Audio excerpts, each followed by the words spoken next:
đến đâu là mượt đến đấy cho em thôi nhá.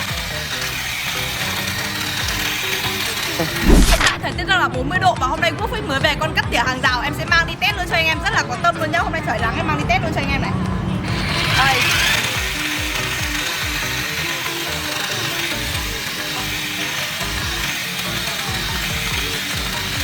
Đó anh em ơi, đi đến đâu là mượt đến đấy cho em thôi nhá. Anh em quan sát trên video thì cũng có thể thấy được độ đa năng của em máy này như thế nào rồi đúng không ạ? Em máy này sẽ sử dụng cho em là động cơ Progress, động cơ không chổi than và được cuốn 100% bằng nói đồng nên siêu bền và cho hiệu suất làm việc cao. Vừa rồi là em đã test cho anh em một lượt cái con máy này để cho anh em hiểu được cái khả năng của em máy này rồi, thì bây giờ sẽ giới thiệu cho anh em chi tiết về em máy này nhá.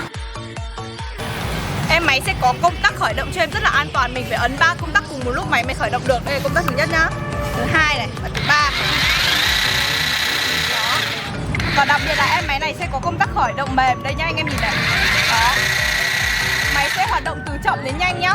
Và em máy này sẽ có công suất cho em là 600W và có tốc độ vòng tua không tải là 3000 vòng trên phút. Có đường kính lưỡi cho em dài là 54cm anh em nhá.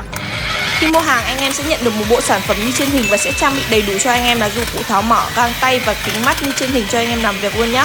Mã máy này thì sẽ rất là phù hợp cho những anh em làm vườn, cắt tỉa cành cây, cây cảnh, cắt tỉa hàng rào, cây bonsai. Và máy có thiết kế nhỏ gọn, dễ dàng di chuyển hơn rất là nhiều lần so với máy chạy bằng điện và máy chạy bằng xăng. Thao tác sử dụng thì rất là đơn giản và dễ dàng nên cả nam và nữ đều có thể sử dụng được. Và đây là dòng sản phẩm chính hãng đến từ thương hiệu của Quốc nên anh em mua hàng sẽ được bảo hành cho em trong vòng 6 tháng và được lỗi 1 đổi 1 trong vòng 7 ngày.